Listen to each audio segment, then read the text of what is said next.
Wet right now, and unfortunately we'd like to be bringing you some more positive news, but at the moment it is 26 minutes past 11 a.m. local time here in Australia. More information on what will happen with the morning's action coming away in less than 5 minutes time, but at the moment I have to say there's not really a lot to cheer us up looking outside of our commentary box window. That Jack Miller fan, though, certainly did cheer us up. Well done, young man. Yeah, he's had a morning to remember, even if he doesn't see his hero, Jack Miller, on the racetrack. Star of FP1 in Phillip Island 2024, and no question. We're having another go then with the BMW safety car. So we put the stopwatch on Lawrence this time around, find out what sort of pace he can manage in the BMW. This then is into the Dewan corner. Look at the World Championships in this photo. 18 World Championships in that picture. 15, of course, went to the absolute legend, Giacomo Agostini. He was doing a parade lap here this weekend as part of our 75th anniversary celebrations. 3 world titles as well, of course, to Pecco Bagnaia. 2 World Championships and an Australian Grand Prix victory also went to Frenchman Johann Zarco, who's pretty rapid himself in wet conditions. Fantastic memories. A great day here when he won the Grand Prix here in Phillip Island last year. Let's get some thoughts with Johan, who's with Simon. Yeah, he is, and that's just what I was going to ask, Matt, is Johan, your victory here in Phillip Island, you must have some incredible memories of this place. Sure, nice memories overall, because it's so my only victory in MotoGP, so it was a very long time that I did not come back on the track as a winner, and this was a nice feeling. Overall, when I was cycling on Thursday morning, the last 2 corners, I got this vision that I was leading the race and I could cross the line in first position, because I'm not thinking about this victory all the time, because it doesn't bring anything. For me, it's in the past, it's done, it was huge memory, and I'm so happy that it happened. But I was surprised on the bicycle that I got this emotion back, and that was nice. So, yeah. Overall, for a first victory, I'm really happy that it happened here in Phillip Island, which is so special. I'm impressed by the track, and I got the victory on the track that I have admiration about the track, and I could get the victory here. So it makes the story even nicer. I wanted to explain to the fans why. I mean, I've been asked a lot of times why riders love this circuit so much, and my explanation is that I wanted to know yours. My explanation is that you come here. I came here the first time in '89 on a superbike, and I had no experience with fast tracks, and it was daunting. I was scared. I left this race here, my first race here in '89, wondering if I had what it takes to be a fast rider, because I thought, wow, that is so scary. I didn't have the skill, the experience, you know. And this, you know, how you feel in danger on those 200-kilometer-an-hour corners. But over time, when you get the confidence and do it right, when you do it right, then it's more rewarding, you know, and to go through those corners. What's it like? Yeah, that's why the track is very impressive, because there are corners at a speed that you don't have on other track in the world. And I think the track is also made that it can help you to lean and to stay into the corner, but like you have a standard reference in your brain that no, you cannot lean with that speed and make the corner.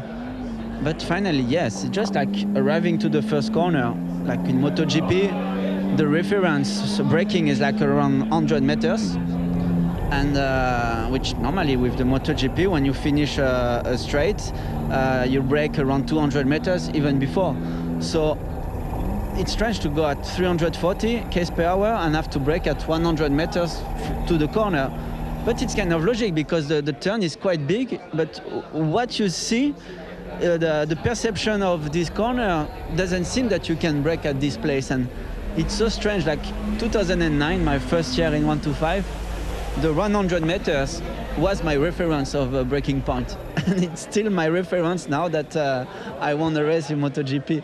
So that's what it seems, there is no limit, and that's what make you kind of scared or impressed, because it seems you can always do more, and if you understand why, then it's a pure pleasure. Brilliant. Johann, I've got one more question for you. I noticed that you're now living not far from where I do in Andorra, and I've been speaking to some of the other guys from Andorra. I don't know what your hobbies are aside of racing and training. What do you get up to there now that you live there? I discovered a very nice place to live. I was not used to the mountains, and it's true that for training it's a nice place to be. You breathe very good air, and like walking, running in the mountains or cycling, it's pretty nice. In winter you have the snow, so then you can enjoy also a bit of snowboard, or even walking in the snow with like ski hiking, or just the racket often. Most of the riders are living there. The main reason is because you pay less tax than in your own country. We cannot hide this topic because it's pretty important. But after this first topic of the taxes, then you discover that the place is really cool to live overall for a sportsman. Then when you want to fly, you have to go down to Barcelona, which is 2.5 hours from Andorra, so that it's a little bit longer than what you're used to when you live in your country and you can have an airport quite close to your city. But that's, I would say, the only weak point of it. And the most rich guy, they can fly with a private jet, so then you don't lose any time, but the difference of the price is big, so when you are more reasonable, you go to Barcelona.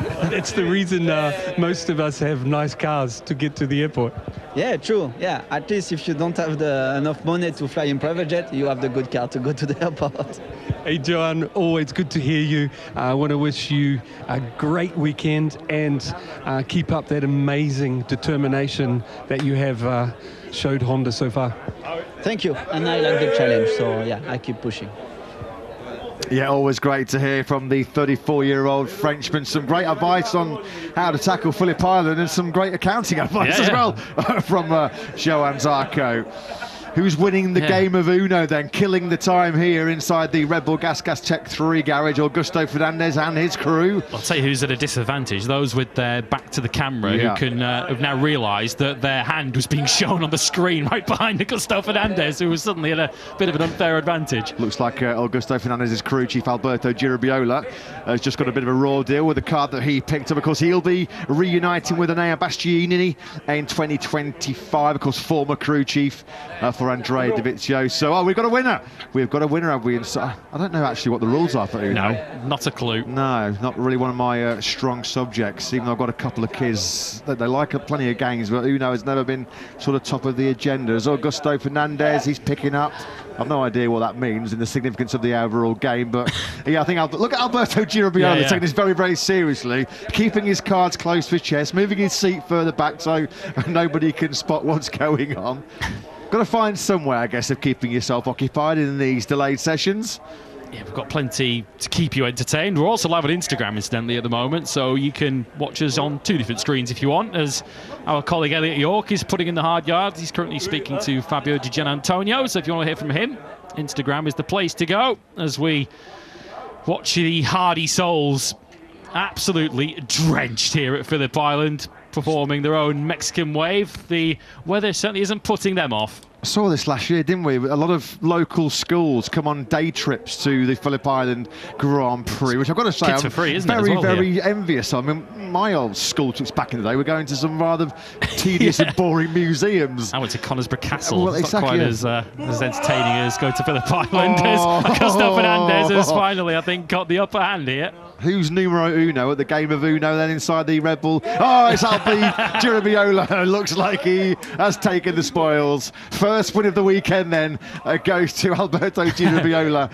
inside Red Bull Gas Tech 3. Oh, Augusto Fernandez, look at him, he's gutted there. Gutted to miss out. At this rate, that might make it in a Tech 3 press release later on with the lack of action on track. So we have a battle of sorts inside Red Bull Gas Tech 3. Yeah, we feel the same actually. Yeah, we're with you. We're waving back inside the commentary box. Yeah, it was the World Championship leader, 10 points clear at the top of the standings. The 26-year-old Spaniard, as we all are, Jorge, waiting patiently. I was just actually thinking, we haven't had a rubber duck yet, have we, out inside pit lane? We've got a sponge. Fabio Di Giannantonio keeping abreast of the situation, texting home. Of course, there is some quite significant breaking news which was revealed yesterday by the Pertamina Enduro VR46 racing squad, and it did involve Di Giannantonio, who took his first MotoGP podium here 1 year ago in that unforgettable Grand Prix. Who's he calling? Yeah, let's find out. Who's he on the phone to back at home? It is Flavio Napoli, obviously a friend of Fabio Di Giannantonio.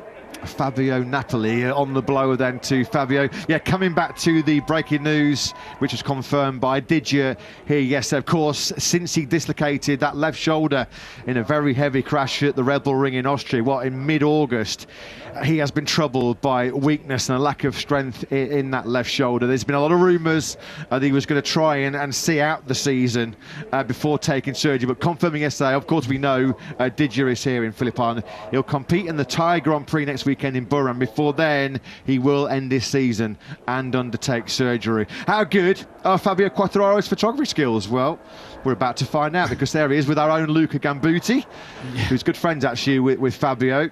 So is he as sharp with the pictures as he is on the racetrack with that factory Yamaha? Yeah, all you have to do, Fabio, is press the button. Yeah, it's not quite as surely it's a little bit more advanced than it was back in the olden days here, Fabio. There you go. Take a picture. He spotted us.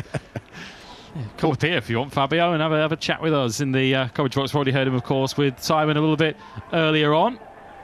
Gallery coming to MotoGP social media channels later on today, I suspect, if the pictures that Fabio's taken are any good. And of course, we mention repeatedly, quite rightly, the brilliant Australian fans who hang around in all weathers, and we have to mention our brilliant guys and girls from behind the scenes, our camera operators who are gathered all around this Phillip Island circuit, who at the moment are getting a proper lashing from this torrential rain. So sterling work by them as always. Now then, was that a good one? As Fabio Quartararo got potentially a contender already for photo of the weekend. He obviously feels like it's not too bad. I can see there with the cap on, Gigi Saldana. We are going to need very it back, Fabio. Experienced Italian photographer. Come on, Jorge, give us a smile. Maybe Simon can go and get some thoughts of the current MotoGP World Championship leader. As Jack Miller started his lunch early. Lunch has come early for Jack Miller.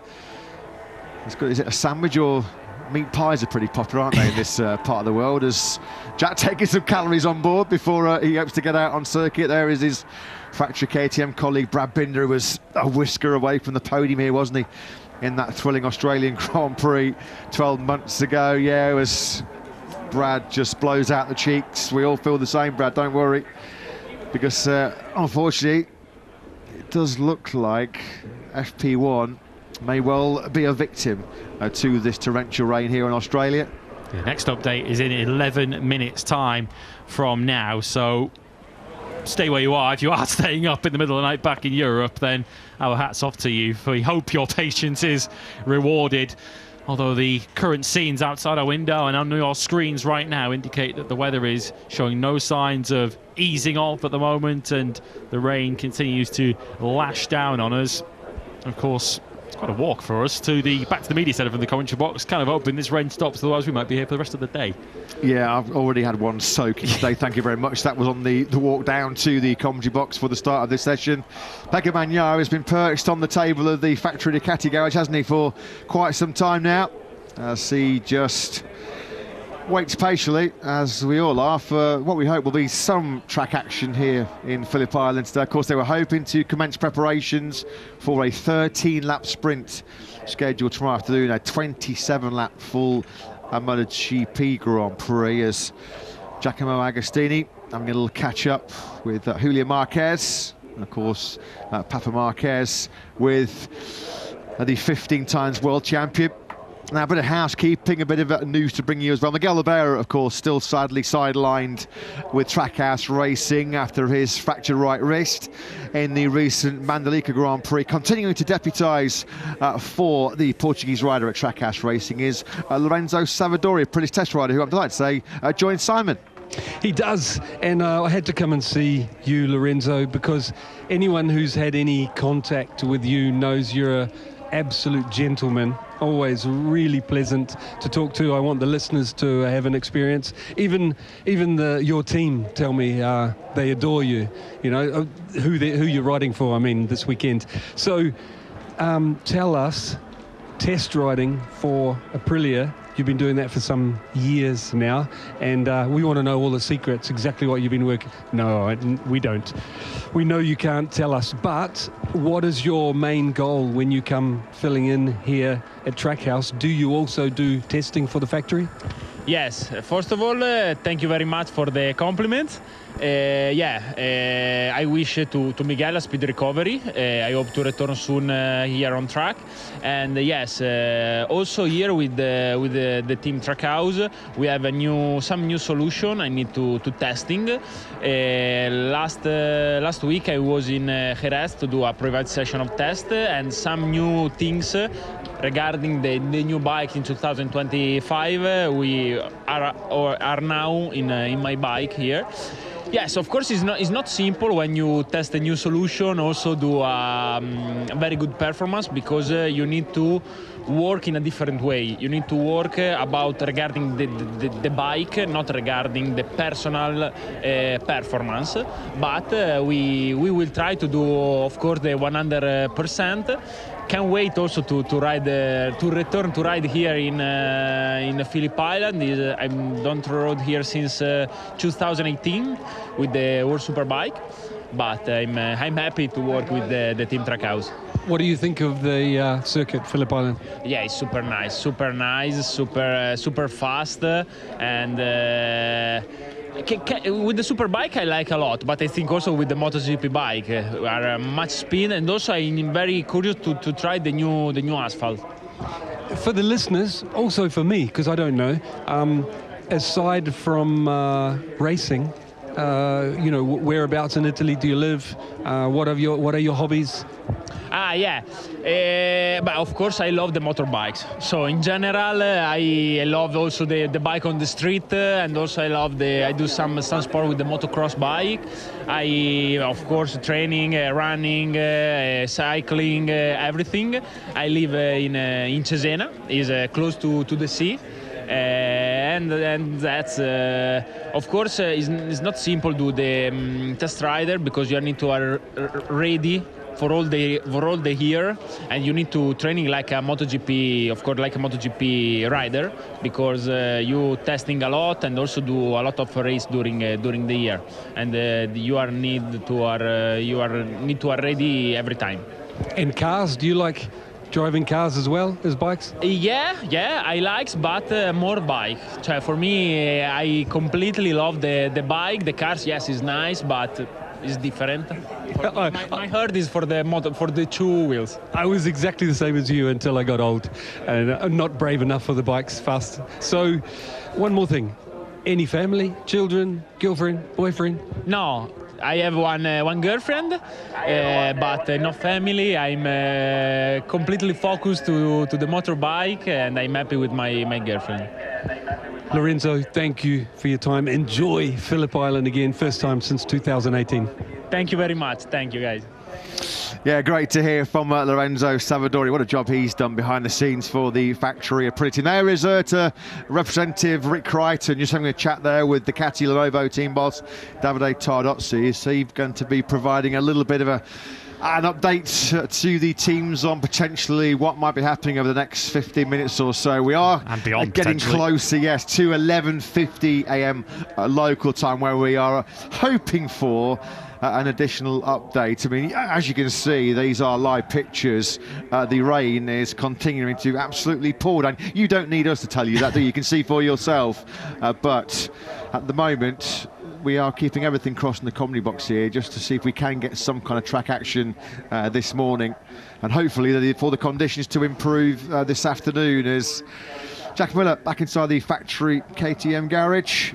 10th place last time out in Japan, only his third top 10 of the current season, a season which saw him take a best of 5th in Portimao.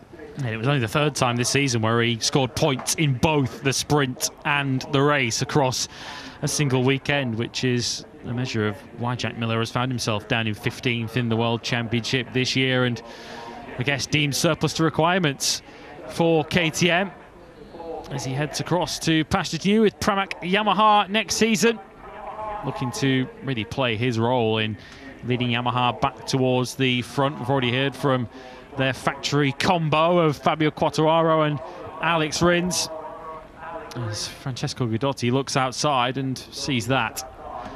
As we've found a fan in the grandstand. I'm sure Simon Crayfar can hear us. If you look at the screen, Simon, one of your fans is watching on from the grandstands. Thanks for the commentaries. Better for storm shelter. Send help, he says.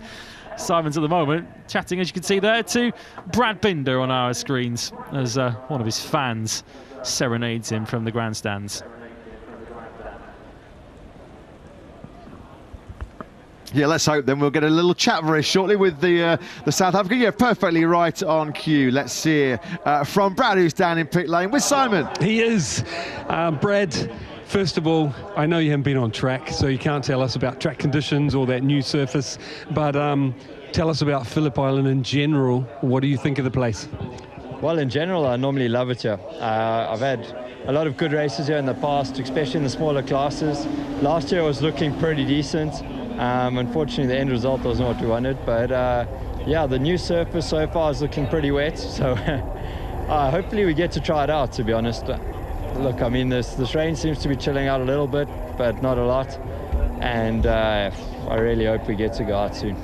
Tell the listeners about what it's like going through those 200-kilometre-an-hour plus corners.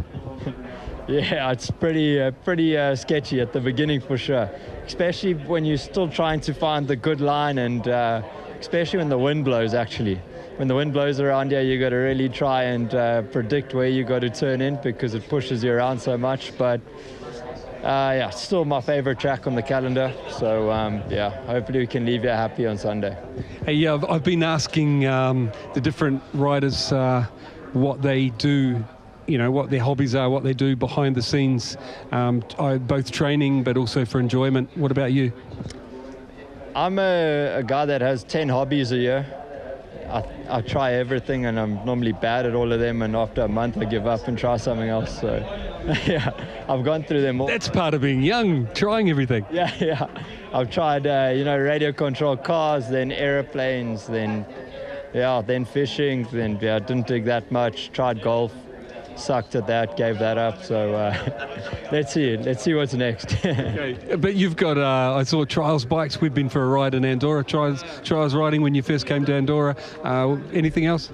No, dirt bikes? 100%. Everything motorbike related are my favorite hobbies, but I was thinking nothing with an engine there. So but yeah, trials, I love riding my trials bike. Motocross is my favorite pastime when I especially for training. And other than that, yeah, that's about it. Like going out in my go-kart too, so everything with a motor, wheels, I'm happy. Cars, I saw you had an M4. What else? Have you sold that or still got it? Do you like cars in general? Yeah, I mean, I don't get me wrong, I love cars, but you're a van man. Yeah, I'm really happy with my Ford Transit. And yeah, got rid of the M4, and that's about it, but nothing too serious. Hey, you recently got married. What's been married like? And got to ask, how long till some kids turn up? Well, yeah, I mean, it's been cool to be married. I've been a court already for 8 years, so to be honest, not much changed. other than, I had to wear a ring on my finger for the first couple of months, but other than that, nothing really. It's been really cool, and let's wait and see. Hey, good luck this weekend, Brad. Thank you for your time. Thanks, bud. Good luck in these conditions. Yeah. Thanks ever so much, Brad Binder, the South African, as we mentioned, 4th in the Grand Prix here last year. Body language says it all there, doesn't it? Yeah, I mean, a further update there now is due in an additional 10 minutes time. We've been sort of waiting around now, haven't we, for the best part of 75 minutes already to see if there's been any improvement in the conditions. Jack Miller's already digging into a meat pie down in the KTM pit box. So. Yeah, now we've got some pepperoni pizza. I'll tell you what, that looks very, very nice. Send some down, please, to turn 4 in our commentary box position here, where thankfully we're nice and warm and dry, but we were hoping to be talking you through some MotoGP action right now. Sadly, that has not been the case, and make sure you keep those nice slice of hot pizza dry as well, because that looked very, very tasty. My stomach's starting to rumble now. Yeah, mine is. I've been awake since 4 a.m. this morning, so I think I'm about ready for some lunch right about now, although I'd happily take some MotoGP bikes on circuit to keep us entertained. We certainly won't be seeing that at least for the next 9 minutes. Not that it's bothering this particular gentleman. Yeah. Even in conditions like this, he's still here in shorts. Absolutely brilliant. we should have we might have a competition coming here this weekend for the best way to deal with the torrential rain conditions from the fan experience here in Phillip Island. Yeah, there's Jack Miller. What was that like little cheese and hamburger maybe that Jack was quaffing on there? Arms folded, frustrated faces inside the Ducati Lenovo garage. Look at the radar. There is Jorge Martin. Daring to look, does he, at the weather radar? No, don't look, Jorge. On the screen. You won't like what you see. Don't look to your right, Jorge. Don't look at those weather forecasts here in Phillip Island. Yeah, of course, he was there going full throttle. He would love to be going full throttle right now on his Ducati GP24 here in Phillip Island. But just look at that weather radar. Yeah, we know, Jorge. We've seen it ourselves. We can see how bad it's looking for the next hour or so. Red means bad. Yeah, red generally. Yeah, rain alarm there was the message at the top of the picture. Yeah, we were listening to the radio on the way in, on the journey into the circuit this morning, and they were saying on the local news that there are some severe storm warnings for Melbourne, which is just a couple of hours away from us here in Phillip Island. So there are some serious weather warnings around in the state of Victoria, and we are not immune from that here at the beautiful Phillip Island circuit, as we ride on board with the bike that the world champion, I think, wishes he was on right now. Yeah, on the left-hand side of your picture there, the rider coach for both Bagnaia and Enea Bastianini, 125 and 250cc world champion. Manuel Poggiali, what a rider he was back in the day. Well, he's been keeping a close eye on the weather radars, as we're keeping a close eye on the World Championship battle. It's still advantage. Jorge Martin 10 points clear he is with 4 rounds. I'm delighted to say Jorge joins Simon now down in pit lane. Yes, I'm with Jorge right now, just having a quick chat before we have a chat on the live. Jorge, I've been going, trying to keep everyone who's standing in the rain entertained, but also back at home watching telly. Jorge, first of all, I know you haven't been on track, but what do you think of Phillip Island in general? Yeah, well, first of all, also I want to thank all the people that is around here. With all this rain, we are not even riding and they're still here supporting, so this is amazing. And yeah, Phillip Island is great. I think Australia in general, I really enjoy to be here. It's quite chill compared to Europe, so less stress, and I enjoy my time here. Also, Phillip Island is fantastic. I did a few lap records over here, so I really enjoy the layout, and going throughout this main straight and see the seas, unbelievable. It's unique, and I really enjoy to be here. Oh, hey, I've been. I'm not going to hassle you about championship and that, because we've heard that a lot. But I'd rather steer it. You haven't been on track, so I can't ask you about that. But I'd really like to hear what are your hobbies, training, but also just for pleasure, aside from racing. Yeah, so my lifestyle is quite easy. I have my routine really scheduled. I train every day. That is part of my life, and not only for work. I really enjoy to do it, to train, to be in shape, to eat healthy, and for sure training is one of my hobbies. Cycling is one of my hobbies. Eating is one of my hobbies. I really enjoy going out, eat some steaks, and I mean, eating good is a good hobby, I think. Sometimes expensive, but it's really, really good. And also have fun with my friends is always nice during the summer. And I've asked a few of these, a lot of the Andorra guys, which you are as well, cars. Have you got a nice car, and do you enjoy that as well? Yeah. Also, I mean, before I couldn't afford it, but now I can. So we spend some racetrack day, you know, and we go maybe with Alex or Aleix or Rims. We rent a truck and we go with our cars to ride. So to drive, sorry. So what car have you got? Now I cannot say it because I see. Okay. An Audi, yeah. Okay. RS6. But yeah, we enjoy, you know, having fun, competing between each other, even if it's our cars, and yeah, spending some time together. Okay. And your lovely lady that we regularly see on TV, how's that going? Yeah, everything's on plan. She's here also. She enjoyed a lot. She came last season here in Australia, and she got a lot of fun. So we came for spending a week in Sydney also. So everything on plan, and we are good. Jorge, I know this is strange, different, you know, in an interview, but when I first met her, you know, she's so beautiful. Often ladies that beautiful are not so interested in talking to me, you know? And I'm not handsome like you. So, but I bumped into her. She's intelligent, engaging. Like, I was like super impressed. Yeah, I think I found the one.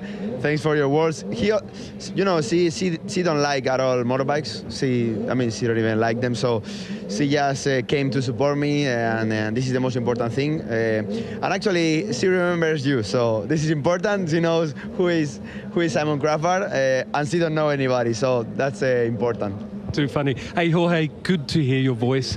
Thank you for your time. Good luck this weekend and for the championship. Yeah, let's go for it. Thank you. Thanks, Simon. Jorge Martin, 10 points clear of Pecco Bagnaia, 4 rounds to go. And it sounds like a very relaxed Jorge Martin. Guess he would be in a situation such as this. Far cry from last year, and it is a real contrast that Jorge Martin has drawn over the start of this flyaway phase of the season. He said this time last year he was barely sleeping a wink through these crucial Grand Prix weekends with the World Championship on the line, as a seagull nearly met a grim end there as it just dodged our BMW safety car. But this time around, Jorge Martin, he says he's sleeping very comfortably in bed at night now, fully comfortable in the surroundings that he's in. He's fought for a World Championship before, he's been down this road once already in MotoGP, and he now feels more than ready to go that one step further from last year, where he fell agonising at that final hurdle. Have those local seagulls learned nothing from Andrea Iannone from back in the day when he went for the full headbutt, did he, going down into turn 10, wasn't it, in that battle a few years ago. Pecco Bagnaia, well, still in his leathers and still optimistic that he may well be getting a chance to cut some laps on that factory Ducati GP24. But look on the grass on the outside of the Miller corner, just a lot of puddles and standing water. Now it's been pushed back to 12:15 local time, so we hope you are still with us, and thanks for your patience, and we're hoping we're keeping you entertained here as we all patiently wait for hopefully some MotoGP action, which is now, well, it was supposed to be morning action, but it's now already drifting into the afternoon as Marco Bezzecchi, protected from the elements with his woolly hat, as he mentioned, bears. Opally mobile in terms of the championship. He's crept up to 9th in the rankings. Still podiumless in a Grand Prix since round 4 at Jerez in Spain. Just the one podium actually so far this season for the 25-year-old Italian. Points though in the last 8. All of them have been top 10s. 4 of those have been top 6s. That's why Bezzecchi has started to get himself in top 10 contention. He's actually only 2 points behind Frankie Morbidelli, the 2 VR46 Academy stablemates. Having a pretty good fight at the moment for 8th place in the championship. 2 front row starts in the last 4 for Bez in San Marino and in Mandalika.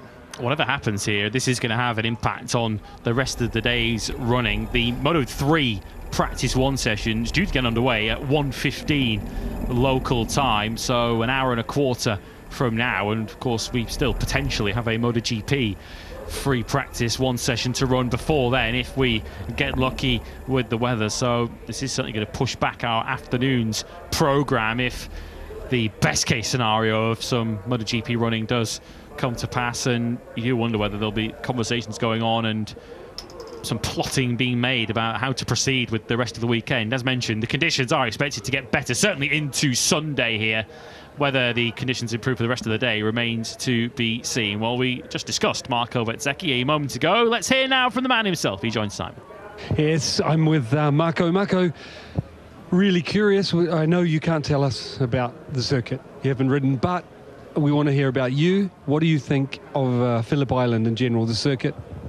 Well, the track is amazing. One of the best of the calendar for sure. But also all the people, the fans, the Australian fans are crazy, are very cool, always very kind. They stop to talk to you. Maybe they don't even ask you an autograph or a picture, but they just want to know how are you, how you feel, and if you like the place. And it's fantastic. So yeah, very happy to be here. Marco, I've been asking a lot of the riders what their hobbies are. You know, obviously you train. I'd like to know what you do for training, but also what you do for pleasure. Yeah, we train a lot, and in these last years, MotoGP became very hard to ride, so we need to train a lot. But in my free time, I like to anyway stay inside all the motorsport. I like to work also on motorbikes. I work every time I can on my bikes that I have at home, but also I help my friends to work on their bike, and for me it's fantastic to be able to make the mechanic a little bit. So you have a workshop? No, not yet, but I have a small one close to my dad one. But also in my garage at home, I have all the tools. Pasquale from Beta, we made a bet 2 years ago. If in Mugello I finish in the top 5, he would give me a complete toolbox like this. So I made 5th in my rookie season, and he gave me the toolbox. So in my garage I have all the toolbox, and yeah, it's fantastic. Now we are preparing a bike with my best friend, and yeah, when I have... But which type of bikes? I'm curious. Which type of bikes? He bought an Aprilia RS 125 Manuel Pozzali replica. So we try to build completely the bike, almost new, let's say. Restore it. Yeah, exactly, yes. Very cool. So, Marco, you're a handsome young man. Girlfriend? No girlfriend, thank you, anyway. Boyfriend? No boyfriend. I have my dog. He's my best friend. Like me, fantastic. Yeah. So, before I let you go, after the championship, you know, to rewind, to recover, what do you have planned? Allora, for sure I will have to go under surgery to remove the plates in my shoulder. But apart from this, this will be a normal surgery, not too complicated. So I will rest for sure a bit. I can't go snowboarding, unfortunately, this year. But I will rest a bit, enjoy with my family, and then we have to go back to training very soon because the new calendar is starting very early. So yeah, the break will not be too long, but for sure we will enjoy anyway. Marco, you're always a pleasure. I love catching up with you, but don't worry, that doesn't mean you won't get any long lap penalties next year. Thank you for your time, buddy. Thank you very much. Yeah, thanks very much, Simon. Thanks to Marco Bezzecchi. So the surgeons at Pertamina Enduro VR46 are going to be quite busy, aren't they, over the coming weeks? Marco Bezzecchi confirming that in the winter he will have to undergo surgery to remove some of the metalwork from a previous injury. Well, I suppose the only sort of creatures that are enjoying Phillip Island right now are the seagulls that are pecking away to try and find some food in the puddles. Yeah, the sponge bob. Feels like we are living in a pineapple under the sea at the moment. Well, at least sponge bob has got nice attire there. Look, a shirt and collar and tie. Very smartly addressed. So 12:15 local time. We're hoping to have some kind of update on potential track action here in MotoGP. It does look like the rain has potentially eased off ever so slightly. Will it have eased off enough, though, for us to get any kind of Premier Class action? There is Fabio Di Giannantonio, of course, who we were talking about earlier on in this session about the incoming surgery that he will undertake immediately after the Thai Grand Prix. I think a few people were quite surprised about the timing of it, but Fabio said, Lewis, it was the best compromise between doing as many races as he could do in 2024 and then giving himself the best opportunity to be fully fit for the first day of winter testing in 2025, February the 5th, the Sepang International Circuit in Malaysia, as the local school kids, well, they're not letting the weather spoil their day, are they? As finally we get a MotoGP engine firing to life. And it's Aleix Espargaro's factory Aprilia team. Well, right on cue, we can get it straight from the horse's mouth about the news and updates on his decision to, after the imminent Thai Grand Prix, to undertake surgery on that dislocated left shoulder. I'm delighted to say he was third in the Grand Prix here last year. Fabio Di Giannantonio joins Simon. Yes, he does. Fabio on the podium here last year at Phillip Island. What do you think of the circuit and those memories? Yeah, well, I always say that, thought that this place is just fantastic. I love the vibe of the island, the people, and the track is just another league, let's say. It's just fantastic. Last year has been a fantastic weekend for me. I made my first podium. The emotions were really on the moon. Yeah, I hope to get the same feelings this year with the bike, to get the speed to try to fight again for the top 5 at the podium. Because this year has always been missing a little bit to try to fight really for the podium. But yeah, at the moment, a pity that we cannot ride for this weather, but I really hope to get on track soon, because to ride here, I think it's too low time to ride just one time a day here. You know, we need to do more races here, because it's just fantastic, this place. Can I ask you a little bit more about that? Those super fast turns are just something else, aren't they, to experience? Super scary, but when you get them right. Yeah, it's like every lap, every corner you do is the most scary corner that you've done in your life. Every lap, you never get used to it, but also is the fun thing of this track, you know. Riding with the MotoGP is like, it's crazy. The first corner when you arrive at 350 km per hour and then you have to go in full committed to the corner is like, wow, it's fantastic. Honestly, that feeling is like when you jump from a plane, you know, with the parachute. It's that feeling of scare, but also good feeling, you know, so it's just fantastic. Fabio, I've been asking all the riders about their hobbies, what they do aside from racing, you know, when you get home. To train, what do you do, but also for pleasure? Well, to train, I think more or less every rider now are quite aligned on this, that I do some bicycle, some running, sometimes in the swimming pool, so I swim, and for sure at the gym. So it's like this, the structure of a rider at the moment. For hobbies, I love music, so sometimes I try to do something DJing with my girlfriend, because she's a DJ. Then I love to design, to draw, so I do a lot of my designs, also some drawings. Yeah, these are the main things that I do at home. That beautiful lady that you got photos with on Instagram, I've seen her at a couple of races, I think this year. Tell us about her.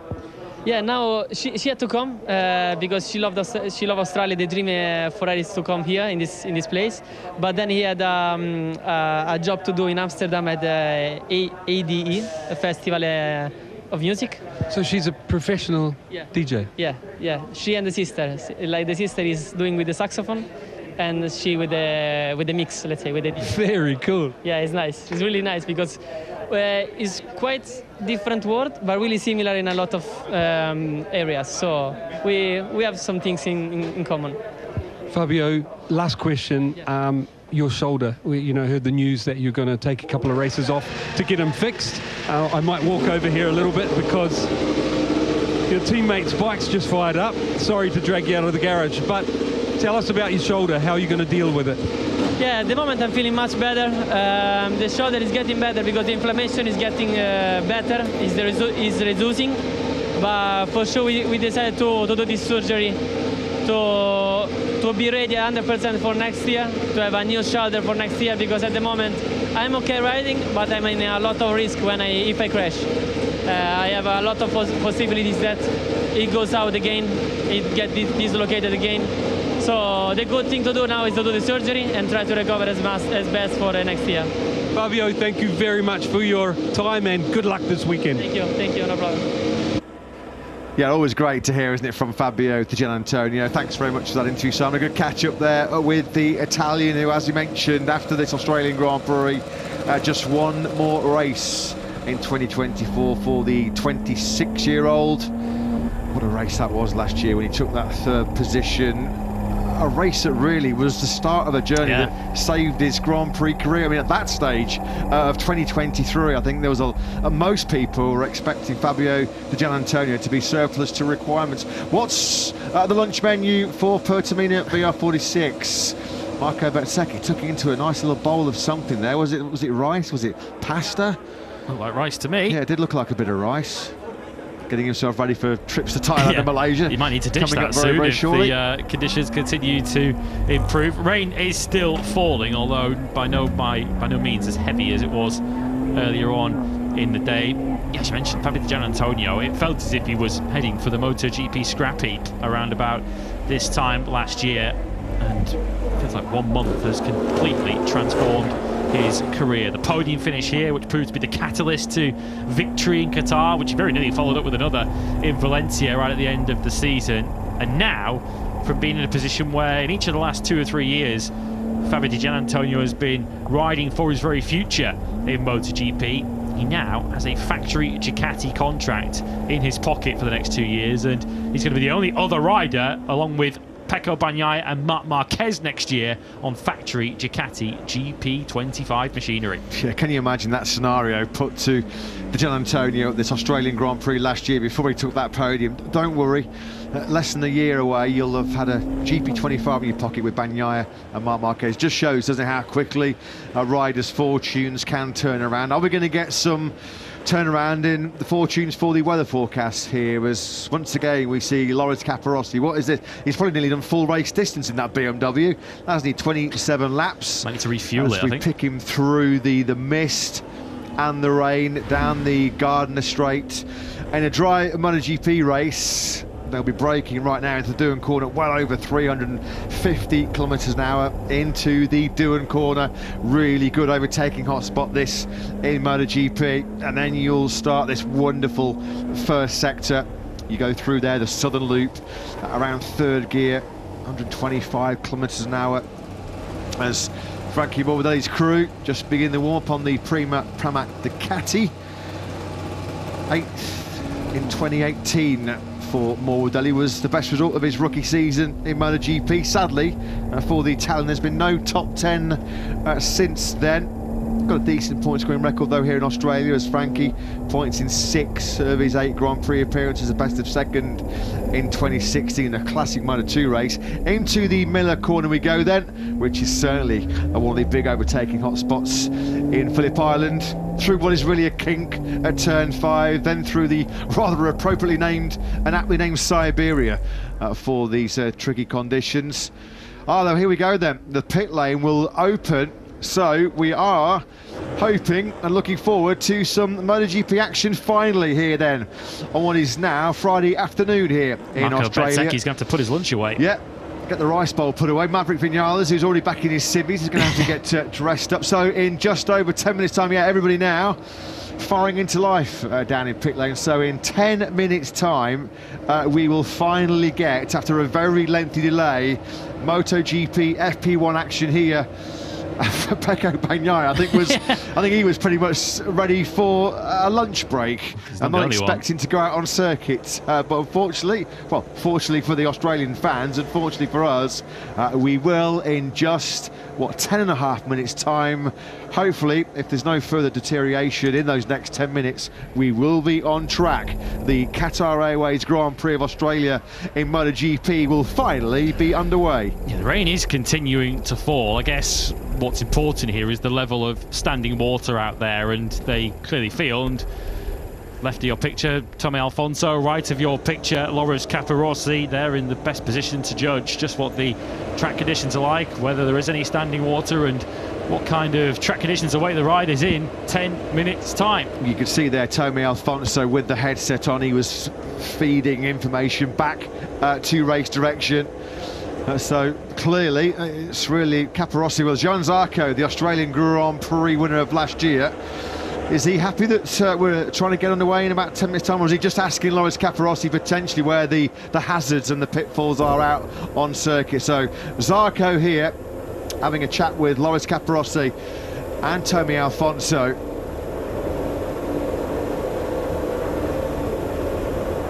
So Zarco then peels away from the BMW safety car.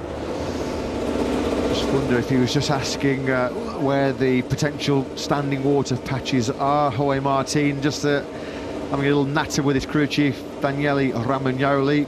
Both of those two will be staying as a partnership next year, of course, with a different manufacturer over at the factory of Aprilia team. Was Tony Congram there, buried underneath the protective raincoats from Erto, having a chat with Aleix Spargo. Doesn't look like Aleix Spargo is very, very happy, is he, that maybe the action is going to get underway. I mean, that looked like pretty heavy rain to me in the foreground that was falling in pit lane. And I don't think the world champion necessarily agrees with this pit decision. lane will open in 8.5 minutes. That doesn't necessarily mean any riders will go out. Absolutely, it's their choice, isn't it? Luca Marini getting himself limbered up and ready to go, stretching the muscles. He arrived in Phillip Island as late as he possibly could after the birth of his new daughter Angelina. He only arrived actually in Cowes on Wednesday night, so I'm sure, like so many of the paddock that went back to Europe after Japan, he'll be riddled with some jet lag. Also getting himself ready for this delayed start to this FP1 session here in Phillip Island is Pecco Bagnaia. Through Siberia corner we go then with the BMW safety car. You can still see the rain spots are falling on the windscreens. Now this will be one of the trickier circuits, the tricky parts of the circuit to negotiate in the rain as you go through the very high speed turn 7 through 8. This is all fourth gear in the dry conditions. Of course it'll be a lot slower in the wet, and then you come over the wonderful Aluki Heights. Alex Rins there. I think Alex Rins having a chat with his crew chief there. Patrick Primer under the beanie hat. I don't think Alex Rins is going to be entertaining heading out of pit lane in what, about 7 or 8 minutes time. Jorge Martin is watching his GP24 Ducati get warmed up. Yeah, he was sort of shrugging his shoulders there as if to say, I'm not sure these are conditions that I want to be putting my body on the line in at the moment when you've got a 10-point World Championship lead to try and defend. It certainly does look as if the rain is starting to fall a little bit heavier. Of course, they would have made this decision to open pit lane at 12:25 with the knowledge, surely, of what's coming on the weather radars. But there's plenty of spray and standing water being kicked up there by the BMW safety car and put 22 MotoGP bikes down that pit straight going at thick end at 200 miles an hour, and visibility will be nigh on zero. It's not just that, I mean, there are some 4 big fat chunky tyres gripping the road there on a BMW.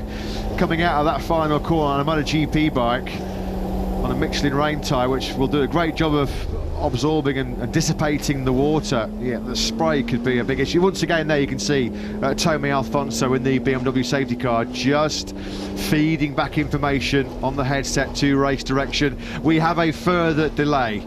Session has been delayed further, so what we were hoping for, pit lane was due to open in 6 minutes time, but as we feared, the conditions have deteriorated once again here in Phillip Island. It did look like there when we followed and tracked the safety car down the Gardner Straight, it would be pretty tricky to get this session underway. You do wonder at what point we might have to just call this quits for the morning action and what is now the early afternoon action. Loris is having fun. I was going to say Loris Capirossi at least has just maybe wound down the TC. They're just having a little bit of fun on the exit of Siberia. Well, I do wonder whether in the end the riders made the decision for race direction here. It certainly looked from the body language from Aleix Spargo, from Jorge Martin, Pecco Bagnaia. Alex Rins was pretty animated, wasn't he, too? They certainly were giving the kind of body language and the kind of mannerisms down in pit lane that they weren't too keen for a session to get underway at 12:25, which is 5 minutes from now. That now will not start. Yeah, and of course there'll be constant monitoring of the sophisticated weather systems to see whether we're going to get any kind of break in the weather. I'm just going to open once again my not so reliable weather app, and it is still predicting rain for at least the next hour. I'm just giving another look again. Yeah, the rain's extending now until 5 o'clock this afternoon. There is a rider who was always absolutely phenomenal in these very conditions, Chris Vermeulen, the Australian, or down here doing a lot of work for Australian TV, as he always does. Chris, who will ever forget that Grand Prix victory in pretty similar conditions at the Bugatti circuit in Le Mans for the factory Suzuki team back in 2007, a former World Supersport champion as well. It's Chris Vermeulen. Some rider, wasn't he, back in the day, Chris? Always great to see him on our annual visit to Australia. As Davide Tardozzi, I don't think he's ordering up a takeaway meal at the moment for Pecco Bagnaia. I think they're probably looking at their own weather apps.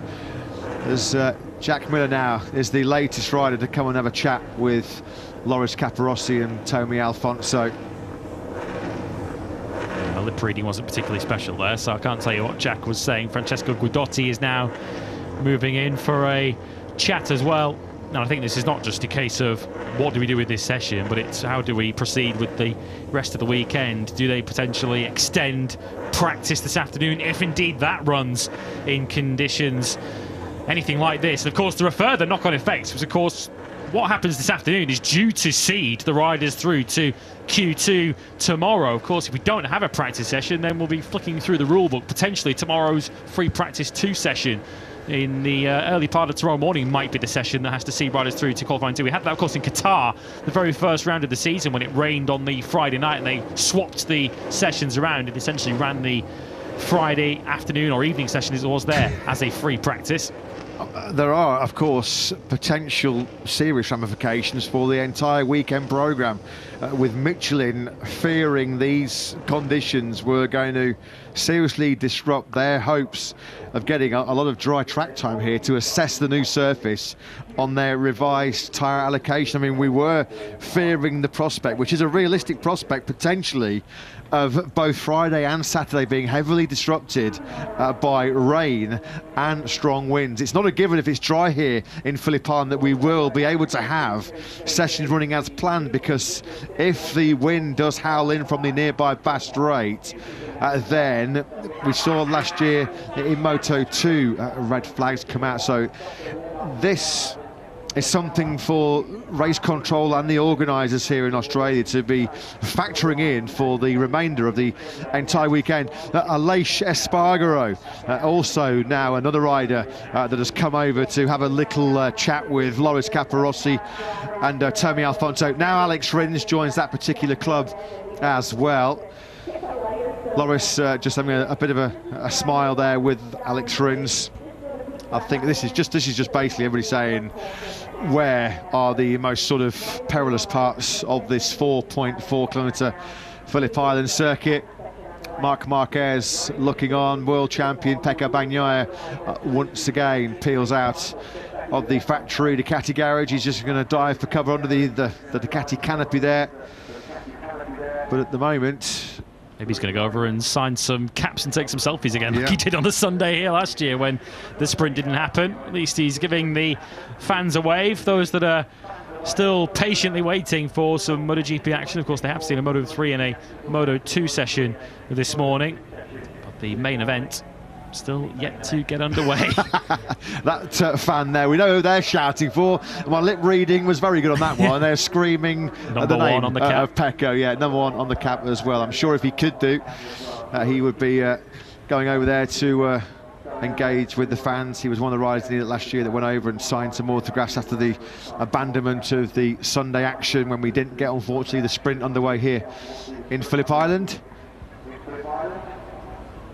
So Pecco Bagnaia, I guess, is waiting with the rest of us for some further information. We're going to try this again as Loris and Tomé head for another lap. Not quite sure what more they can really learn from a further lap.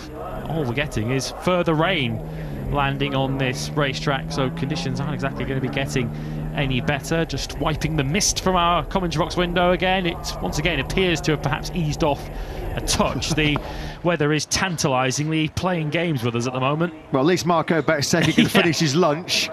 Marco's got the bowl of food back in hand, and he can tuck into, I'm sure, what was a very tasty lunch there inside the Pertamina Enduro VR46 garage. Francesco Guidotti there, then Red Bull Catering Factory Racing boss in deep discussion with Gino Borsoy, of course, boss of Prima Pramac Ducati. Davide Todozzi, as always, right in the thick of it, as well. Jorge Martin also having a chat, as they are obviously maybe getting heads together here just to sort of say the race direction. Maybe it's the time just to sort of call it quits on this one. Unfortunately, we've tried our very best. We've played patient, waiting for a break in the weather, as Pablo Nieto, Marco Bezzecchi and Fabio Di Giannantonio's team boss having a chat there with Aspar Moto3 and Moto team manager Nico Tirol, who I'm sure has done a lot of celebrating, a lot of media engagement over the last couple of weeks after his superstar in the making, David Alonso, was crowned Moto3 world champion at that Japanese Grand Prix in Motegi. What a ride that was by the Colombian, winning the Moto3 championship in the best possible fashion, doing it in style from the top step of the podium. Still plenty to fight for Alonso over the coming Grand Prix, as he looks to be the most successful lightweight championship rider in history in terms of race wins. 10 wins so far for the Colombian, as once again the BMW safety car with Loris Capirossi and Tommy Alfonso on board as another circuit of Phillip Island to see if there's been any improvement in the last couple of minutes or so since they were last out on track. Let's just follow them down the Garden Straight, because this is where it looked like there was some issues with standing water. You can get an indication of just how heavy the rain is. The windscreen wipers there in full swing, and through the grey and gloom. Emilio's put the pit board out. Emilio's got a pit board out for Loris Capirossi. Brilliant. He's a cracking little character, isn't he, Andrea Emilio? At least he's seeing the bright side. Is he timing him as well? Oh, it's brilliant, Andrea. Absolutely loving that from Big Mig. Yeah, he's borrowed a pit board from Ivan Otola and MT Helmets MSI there to put the info out to Loris. Absolutely. Yes. Yeah, faster. Come on. Try and push just harder. to his right as well. Loris Capirossi was pretty handy around the Phillip Island circuit back in the day. Did he win his 125cc World Championship? I'll have to just double check the record books, but he's getting a ride through now, is Loris? Superb. Yeah, Fabio Di Giannantonio is helping with the messages now for Loris and for Tomei. Well, at least they've not lost their sense of humour. Thankfully, neither have we in the comedy boxes. Once again, Loris Capirossi decides to have a bit of a play in the BMW. 65 ride through. Love it, boys. Love it. Absolutely brilliant. Let's hope that Loris sees it as well. Irresponsible driving, is that what we're going to term this as? What they should have done, they should have given him a long lap and then see if he did come through the long lap, and if he didn't, give him a double long lap. Ride through penalty coming in then for number 65, Loris Capirossi. Yeah, let's see if he sees it. Well, we're riding on board here with Loris and with Tomei. He's got a close eye on the conditions. He's, I think, coming round MG. Here he is. He's down at the bottom of the hill, so he's got a couple of corners to go now. Turn 11 to come before the final turn 12, and Fabio Di Giannantonio, like us, is waiting excitedly to see what kind of reaction we get from Loris. Let's just hope race direction have told him to carry on. Yeah, you keep going. Thankfully, Loris has come past the pit lane entry, so out of the final corner, Powers, Loris Capirossi, former 125 and 250cc world champion, 65 He's seen it. through. He's seen it. Absolutely brilliant. Oh, love it. Absolutely love it. That's the way to keep us entertained on a very grey and gloomy Friday. Right, now give him a long lap now and see if he does come through the long lap penalty. Going through the full repertoire of messages here for Loris Capirossi. Fabio Di Giannantonio, well, he would rather be out there on track, but at least that's put a smile on his face. Thanks to Andrea Migno as well, putting a smile on our faces as well. Great stuff. Of course, Andrea Migno is very heavily involved still with the VR46 Academy. No longer as a full-time rider, unfortunately. Moto3 Grand Prix winner, isn't he, Andrea Migno? He very much still an integral part of the V46 Academy, working as kind of a rider coach and a spotter for Marco Bezzecchi and Fabio Di Giannantonio. So, is he going to come in then? Oh yeah, there you go. Oh, beautiful. That's nicely done. He's just having fun with us now. He is now, yeah. So this session was due to get underway, what, an hour and 3/4 ago, around about 10:45 this morning here in Phillip Island. And at 12:30, we are still awaiting, hopefully, the first MotoGP track action of the weekend. Of course, the rescheduled start time passed 5 minutes ago. And we are now eating into the afternoon's programme with the Moto3 session. Practice 1, as it is, was due to get underway in around about 45 minutes from now. That surely is unlikely to go ahead on time as the rear steps out again on the BMW safety car. Is he going to do his ride-through? Loris Capirossi now getting set to come up pit lane as he's been instructed to by Andrea Migno, is he going the stand-in steward. Is he going to do his ride-through penalty? Yes, he is. He's being a good boy, isn't he, old Loris? Well done. Into pit lane he goes. Black flag if he doesn't come in. Well, exactly. So down into turn 10 he goes. There's been a fair few dramatic incidents down the years there in Phillip Island.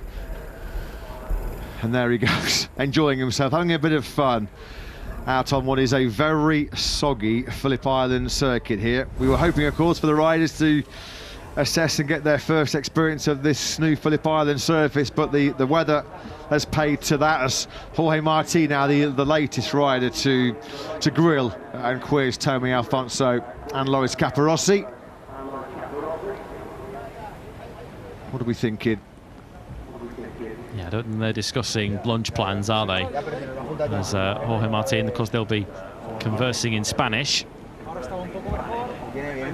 So I guess whoever can understand Spanish back at home will be able to understand what they said. Clearly, a bit of laughter there from Jorge Martin, so he's clearly still the funny side of whatever he was told. And Davide Tardozzi, I think, is perhaps laying down the law here to Loris Capirossi. I think, for better or for worse, a decision needs to be made here. Yeah, I think Davide Tardozzi with the face of thunder, a bit like the weather conditions. Shades of the Nürburgring, isn't it? A bit of a stomp there, wasn't there, as well. I think Davide's body language there made it quite clear what he thinks. Let's go down, though, and hear, direct from the horse's mouth, Loris Capirossi, who is with Simon. He is. Loris, can you tell us what conditions are like out there and what you think will happen from here? Yeah, well, the problem is the track is soon is the rain coming light is coming good, but the problem is start again to rain a lot, and we have some aquaplane during the track. Is better to waiting, until the rain stopping. Thank you. Yeah, thanks very much, Simon. Thanks to Loris Capirossi. So, this is a tough one, isn't it? Are we going to get any imminent track action here? No, we're not. In Phillip Island. No, the session has been cancelled. It has just popped up, as you can see on screens. It has been called then. Conditions, unfortunately, no significant improvement in the very near future. So we are sad to report, of course, this was always a last resort scenario, but having carried out several inspections of this Phillip Island circuit, the session has been cancelled due to the inclement weather, track conditions not safe enough for that 45-minute FP1 session to get underway. Of course, that will have a significant knock-on effect for the remainder of our Friday action here in Phillip Island. As soon as we have any indication of what will be a revised schedule, well, we'll bring you that either on the live broadcast or certainly keep a very close eye on our social media channels and on MotoGP.com, because as soon as we have any information on how the rest of the day will pan out here in Phillip Island, we will of course bring it to you in due course. And that all feels dependent on the evolution of the weather conditions here. Of course, the radars that we saw on the screen behind Jorge Martin around about 20 minutes ago did not necessarily spell good news, but as we get ready to head off air. Unfortunately, no MotoGP action to bring you this morning. Yeah, we're going to be off air in about 20 seconds time, so unfortunately no FP1 action here in the Australian Grand Prix at Phillip Island. Keep abreast of all of our social media channels and MotoGP.com for further updates and hopefully some afternoon action later on here in Phillip Island, but we will see you hopefully on track very shortly in Australia.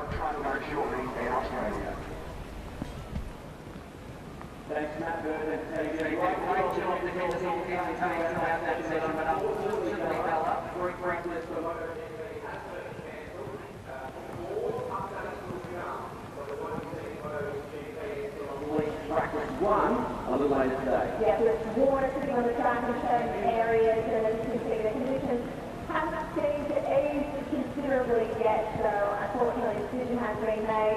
Free practice 1 not going to take place today, but yeah, fingers crossed later in the afternoon.